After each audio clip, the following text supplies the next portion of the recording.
औरंगाबाद पूर्व विधानसभा सर्वपक्षीय सार्वजनिक शिवजयंती उत्सव समितीच्या वतीने शहरातील गजानन चौकामध्ये विविध कार्यक्रमांचं आयोजन करण्यात आलं होतं। जिल्हा परिषद सदस्य रमेश गायकवाड यांच्या अध्यक्षतेखाली या कार्यक्रमाचे आयोजन करण्यात आले होते। कार्यक्रमाच्या सुरुवातीला छत्रपती शिवाजी महाराज यांच्या प्रतिमेस पुष्पहार अर्पण करून शिवरायांच्या प्रतिमेस अभिवादन करण्यात आले। त्यानंतर सांस्कृतिक कार्यक्रमाचे आयोजन करण्यात आले होते। सांस्कृतिक कार्यक्रमानंतर ॲडव्होकेट वैशाली डोळस यांनी छत्रपती शिवरायांच्या जीवनचरित्रावर आपल्या वाणीतून प्रकाश टाकला। यावेळी शिवभक्तांची मोठी गर्दी जमली होती।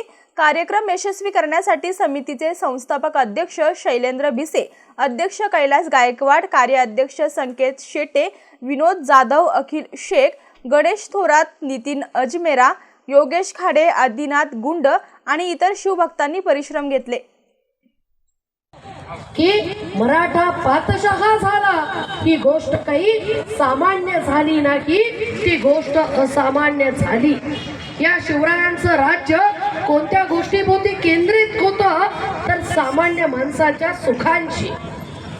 शिवाजी महाराजांचं राज्य सामान्य माणसाच्या सुखाशी केंद्रित होतं। म्हणूनच 400 वर्षानंतर सुद्धा आम्हाला जयंती साजरी करावी वाटते।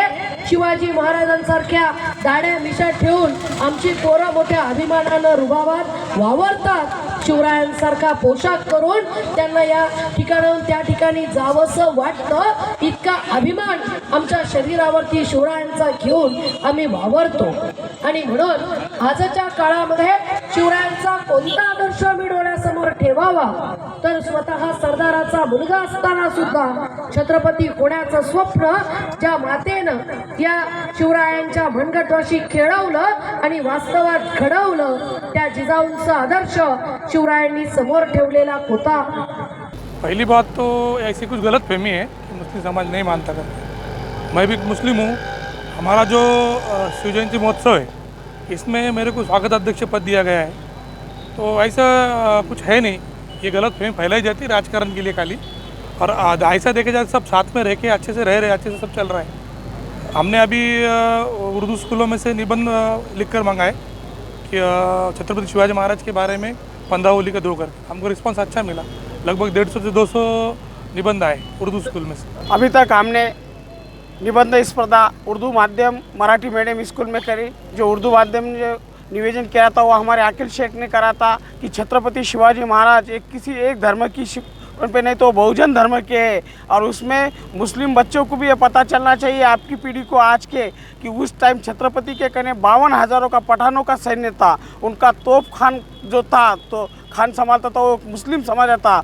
उनके 20 अंगरक्षक में से 9 अंगरक्षक मुस्लिम समाज के थे, क्योंकि वो लड़ाई एक राजा दूसरे राजा के साथ थी, कोई धर्म की लड़ाई नहीं थी।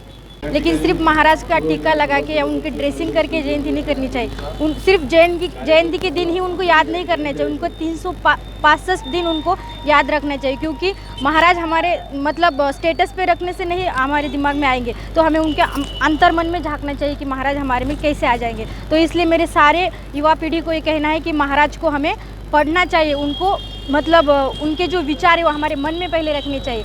जो गैर औरत है महाराज ने जैसे माता समान मतलब माँ समान माना था, वैसे ही हम महाराज का वो विचार अपने मन में रखें, यही मेरा कहना है मेरे भाई। इस अवसर पर और एक बात मुझे कहनी है कि अभी हमारे पत्रकार महोदय ने पूछा हमारे अध्यक्षों से कि आज के राजनीति लोग जो है वो शिवाजी महाराज का ये जो काम है वो क्यों नहीं बताते। तो आज की राजनीति की जो नींव है वो धर्म पर ये लोग रखना चाहते हैं और इसलिए ये सच्ची बातें नहीं बताते। हर किसी को एक धर्म में कैद किया जाए और उसके हिसाब से उनका वोट लिया जाए, लेकिन एक आम आदमी बोल के हमारी ये जिम्मेदारी है कि हमारा कोई भी महापुरुष इन धर्म के लिबास में ना देखते हुए एक इंसान की तरह देखा जाए। और आज हमने ये समाज को बताना बहुत ज़रूरी है कि आपका धर्म आपके दहलीज तक रखिए, उसके बाहर आप इस देश के नागरिक हैं और एक नागरिक के तौर पर इस देश का संविधान आपके लिए शासित किया गया है, उसके हिसाब से हमें जीना है। आज का ये जो प्रोग्राम है ये छत्रपति शिवराय की जयंती के निमित्त में हमने जो रखा है, तो ये लोगों छत्रपति शिवाजी महाराज ने जो समाज के लिए काम किया है, सब बहुजन लोगों के लिए जो काम किया है वो लोगों को मालूम होना चाहिए। इसलिए हम वैशाली ताई डोलस इनका इधर व्याख्यान रखे थे और अभी उनका इधर व्याख्यान हुआ। उन्होंने जो छत्रपति शिवाजी महाराज ने उनके जो कार्यकाल में जो काम किया है हर समाज के लिए, उसका पूरा उसकी पूरी मालूमात उन्होंने छत्रपति शिवाजी महाराज की पूरी मालूमात इधर उनके व्याख्यान में दी है।